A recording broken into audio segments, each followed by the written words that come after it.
A Mississauga family is sharing details of their escape out of Sudan after a family visit during Ramadan turned hellish.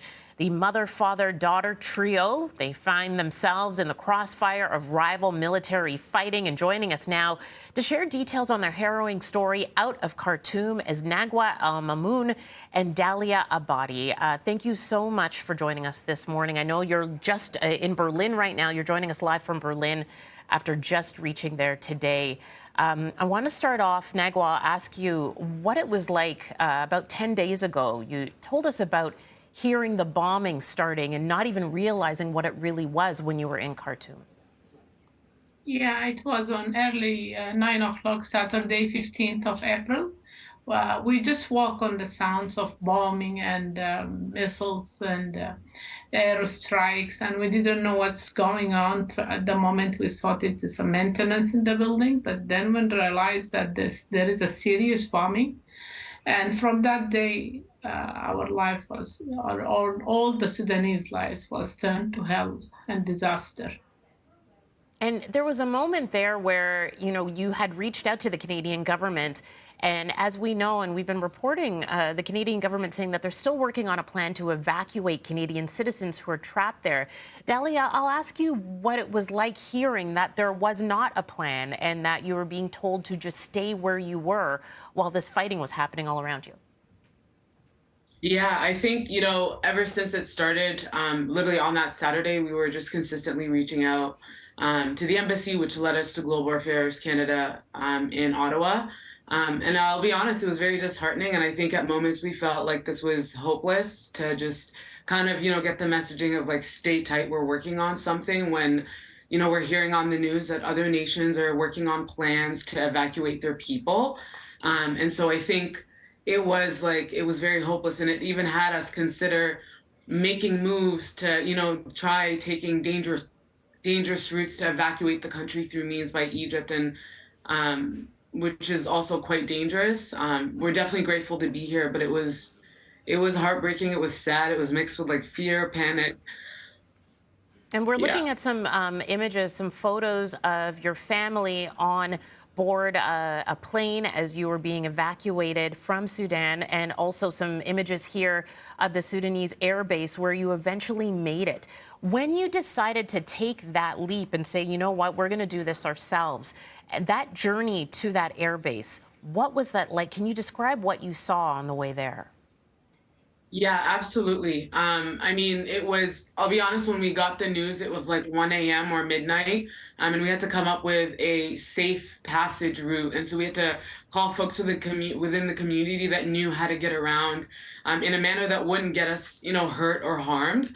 And then as soon as we left extremely early to avoid any kind of conflict. So we hit road at 6 a.m.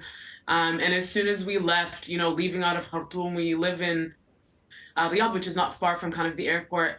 It was kind of shocking seeing not only kind of the presence of the RSF and the SAF, but just people's bodies who unfortunately died in this battle, or, you know what I mean, in this war. Was really, really heartbreaking. And on top of that, you have folks that are struggling. And so people are resorting to maybe robbing folks that they see on the road. And so not only did we have to look out for safety for the SAF and the RSF, but also, the gangs and the robbers, and trying to pass them very quickly without being harmed, but also just seeing the scenes that you would see on the road for people that, had been dead and just haven't had the chance to be buried or anything like that.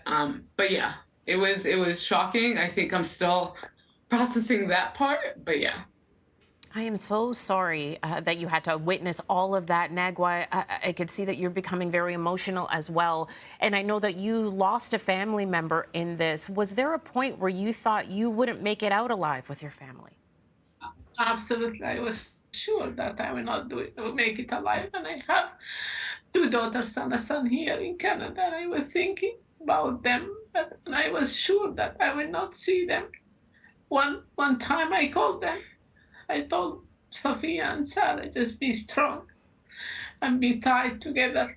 We might not see each other, because it was a strong possibility that will not be there. No evacuation plan from our government, or And there was, there is no security, and the bombing just fall randomly in the houses and everywhere, killing innocent people like my cousin.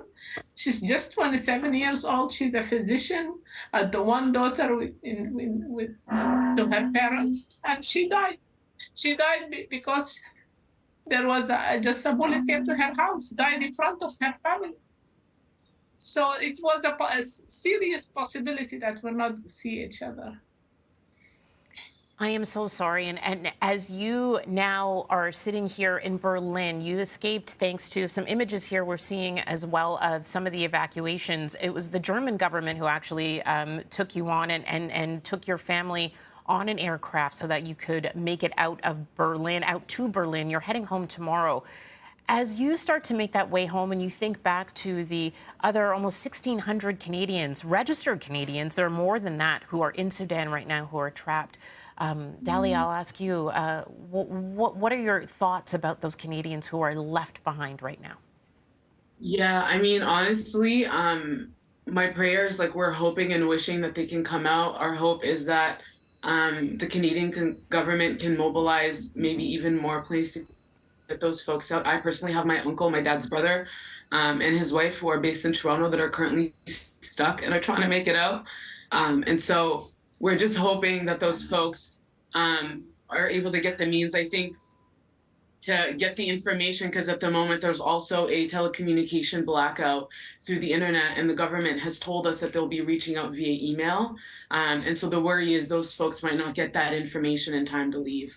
And so we're just hoping that they're able to make it out. I think even larger than that, we have both Sudani family that are based in Sudan currently that don't have the means to come out. And I think just hoping that the government can in some way step up, like they have stepped up for other nations, to be able to support those people that don't have the means out of the country. I'm so sorry for getting emotional.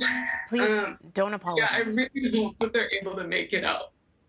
And Canada is known for the human rights respect and the life respect. I just plead to Mr. Trudeau and the government just to take care of this Sudanese national inside Sudan. They have stepped in several incidents and proved that Canada is a human rights country that respects the life, respects the human lives. And I just ask the government to help the Sudanese nationals inside Sudan.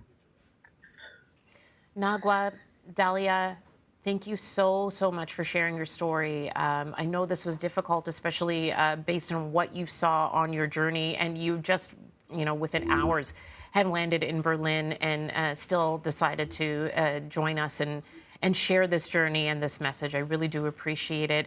Please stay safe on your travels back here to Mississauga and to Toronto.